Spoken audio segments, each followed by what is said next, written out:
Well, this is late November 2025, and Cam is continuing his walkthrough on the boat for me. I asked him to send some files. I'm still home for the holidays with the family. Well, I called this episode Throwing Some Shade. What I actually meant was I put up a couple of shades. So there you go.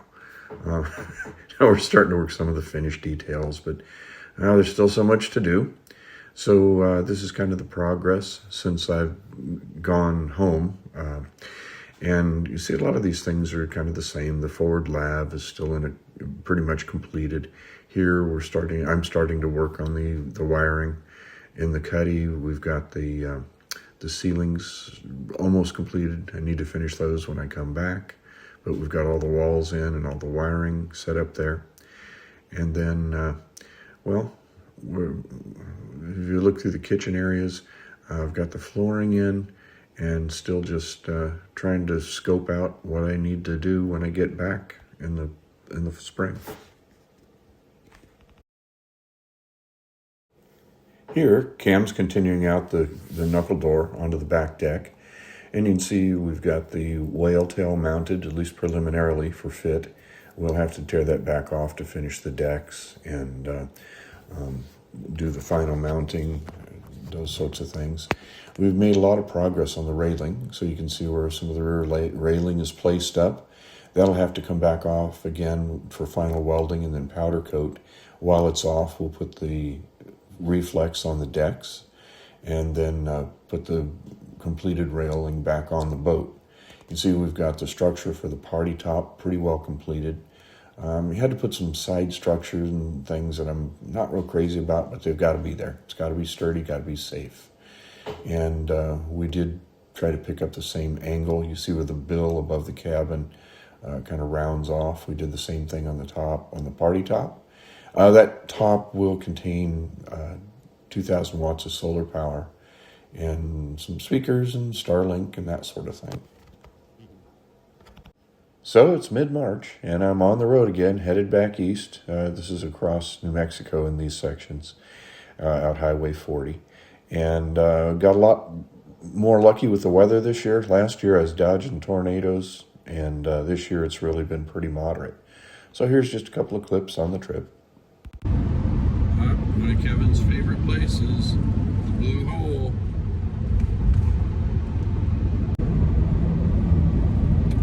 I guess Santa Rosa, New Mexico doesn't look anything like Santa Rosa, California. What the heck's going on here? It's been playing all night. Maybe they don't like the hotel.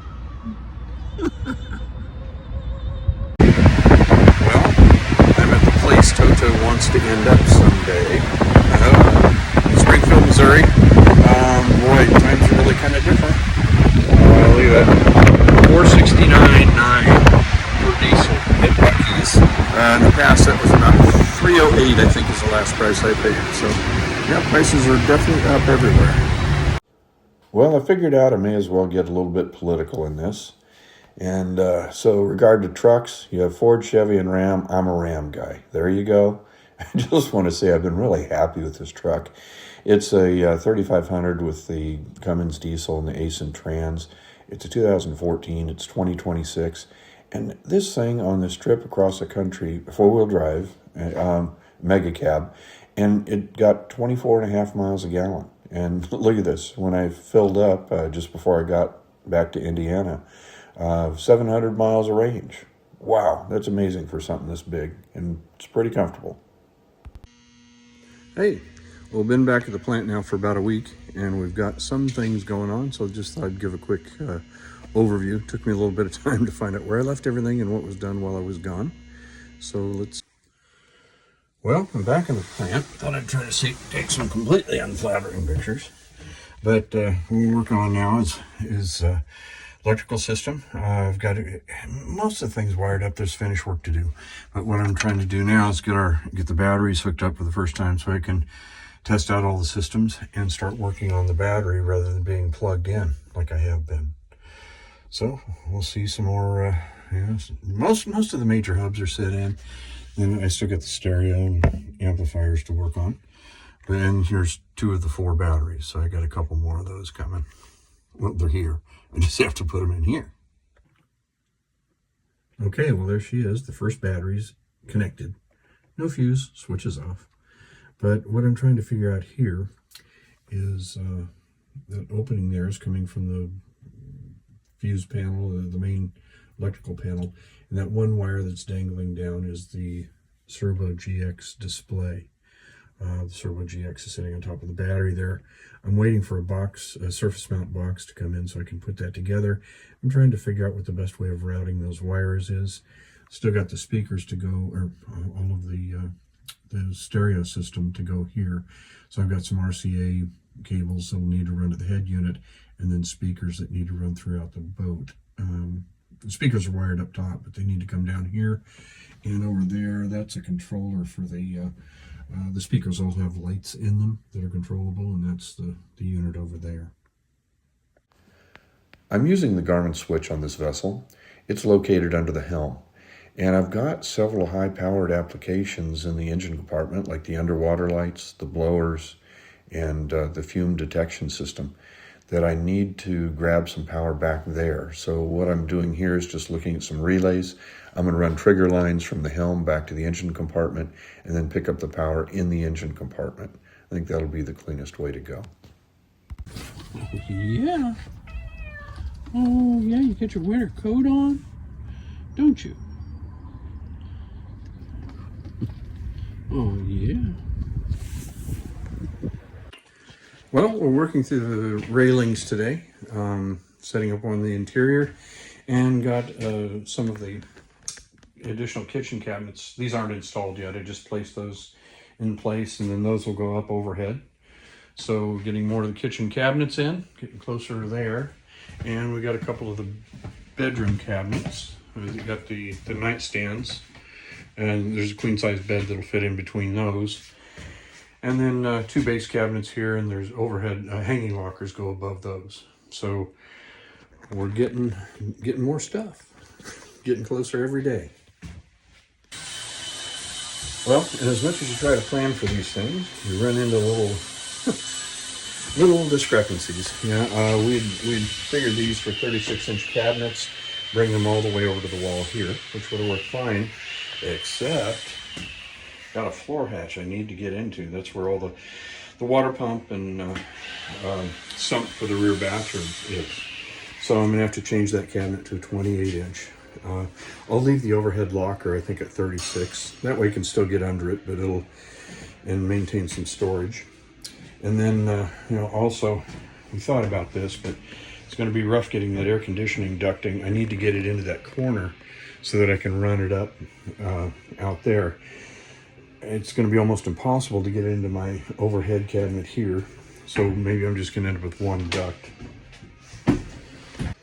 Another little discrepancy that I discovered was the cabinetry. These go up in the overhead, and we're limited on space here. You got of course I got my electrical panel going on.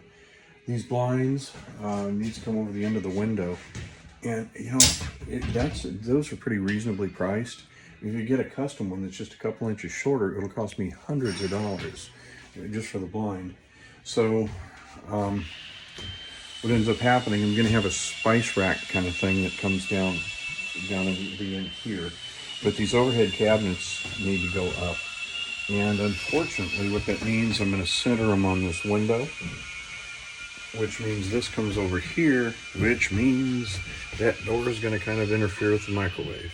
Unfortunately, that opens full and will not contact the cabinets. So that works out nicely. But this door is going to be compromised. It'll only be able to open a slight way, so maybe we'll keep things in that back corner that we don't use very often. This is just me assessing the adjustment that I need to make to the bedroom cabinet there. And looking at this hatch, I'm not real happy with the way those look. So I've got a solution for that coming up a little bit later. Yeah, so today we're fabbing up some railing.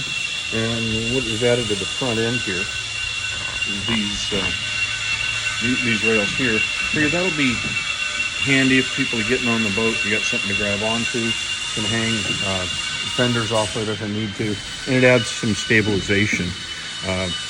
Pairing it with this bit here. So that's being worked.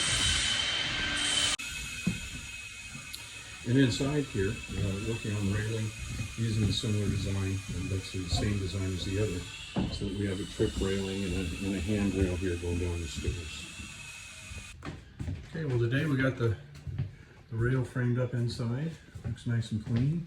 Cam's doing some good work, trying to keep the angles in there, keep the kids from banging their heads on it. And he's trying to be modest. He's hiding over in the refrigerator there. Oh, shoot. But we got, no, that looks really nice, Cam. Good job.